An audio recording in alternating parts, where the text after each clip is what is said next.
Little girl's walking home and realize she's being followed by this predator, right? Everyone talks about situational awareness, right?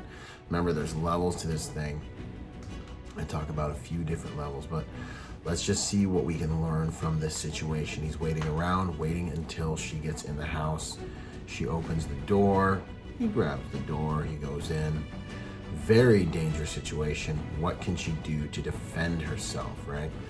All my content is not just for the tough guys. It's for those who don't have the physical potency to defend themselves. He follows her inside. Right here, I start getting real uncomfortable because this is where it's getting very dangerous.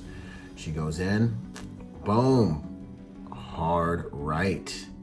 With the head fake, you see him coming in at the top of the image. Thinks maybe she hit the elevator and she just slips past. He realizes she may have walked out. He hesitates for a second and he picks her trail back up. She walks out. He is, I believe he's back on her now. He hears that door. And this is all happening in real time. You guys are seeing how the predators act in the wild. Notice he's acting nonchalant. He's dressed pretty gray, doesn't look like a tough guy, doesn't look like anything crazy. Most of us would walk right past this guy and not even realize who or what he really is, right? Little girl finds her parents and walks back in. And hopefully she tells her parents what has just happened. Predator walks off. She walks in with hopefully her father, or at least a military age male who can protect her, and she starts telling him what has just happened. Boom! What's going on, you guys? Tactical protection review. Byron Rodgers, right? Protected by nature and by trade. Learn protection strategies from a protection professional. What can we learn from this situation? First and foremost, we got to beat the algorithm. Hey, hit the like button, subscribe, turn on post notifications no matter what platform you're on. We need to make sure everyone sees these videos. We want to make the world a safer place by helping good people be more willing, capable, and prepared to defend themselves. Now, why do I make these videos? Why is this useful to you and your family? Because this shows the art of protection. Take it back from the beginning. This shows the art of protection and how this girl was able to protect herself in ways that don't require you to spend 10 years at the dojo and a decade at the range. I love those things. I'm all about it. I'm a professional protector though.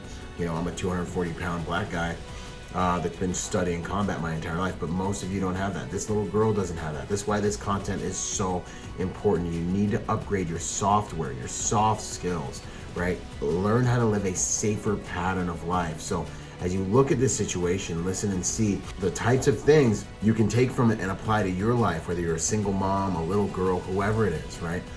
The first thing, because that's really the art of protection. It's not, if you're in a violent altercation, there's a lot of chance in that. And the best fighters don't always win, right? So let's learn how to the soft skills that'll keep us safe 90% of the time. So the first thing I want to point out to you is that this little girl realizes she is being followed. Situational awareness. Everyone talks about situational awareness as if it's this magic pill, this magic bullet that's just going to save you. There's a lot of data that you're taking in every single second of your life, right? I think it's something like 50 to 60 trillion bits of data per second. So just saying situational awareness is a lazy way to approach the equation, in my opinion. I break situational awareness down into three major components, right? So that it's more dynamic and can serve you better, right? Context. Where are you going? What time is it? Right? Am I just going to Kinko's? Am I going to Best Buy to grab something? Or am I going to my favorite taco stand at 1 a.m. because I got the munchies or something like that, right? In the middle of the hood, right? So context, where am I going to be going? And how should that affect my rolling risk assessment?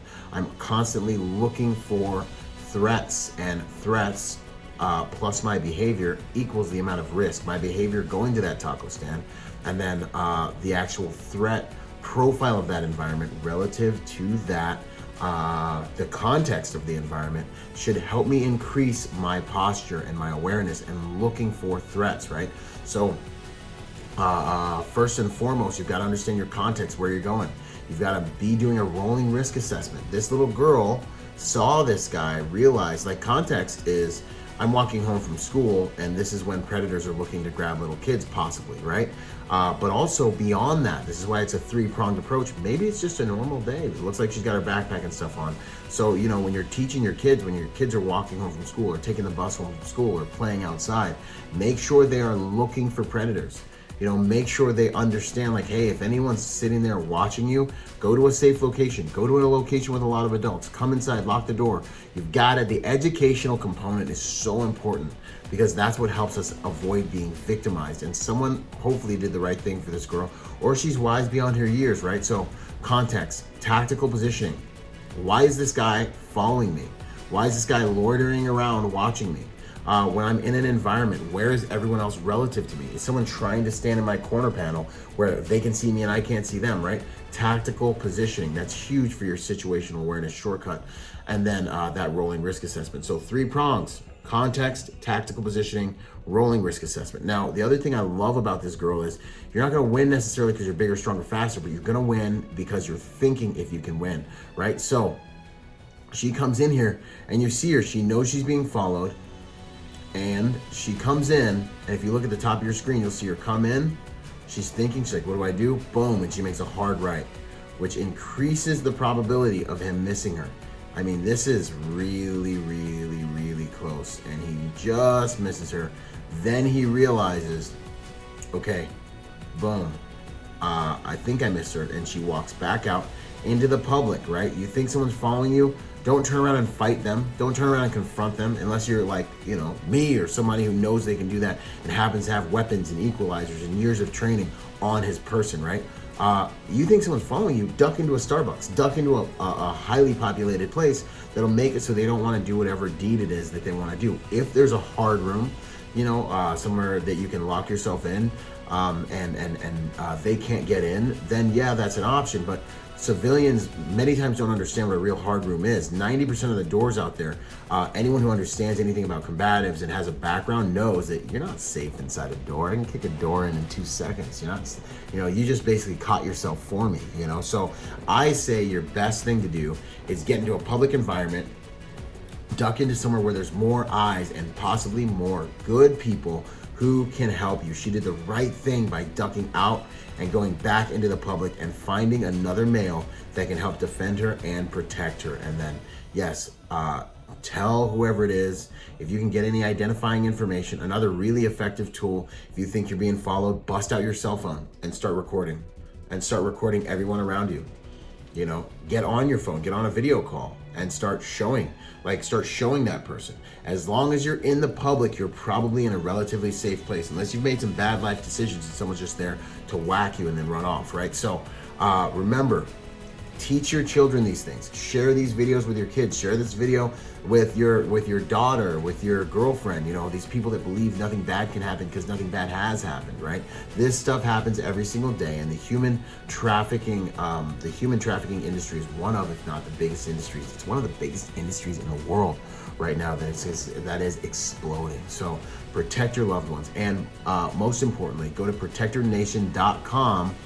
Download the free training guide we have. Download the digital education projects that I've put together with some of the top and most elite instructors in the world to help raise your protection quotient, your PQ.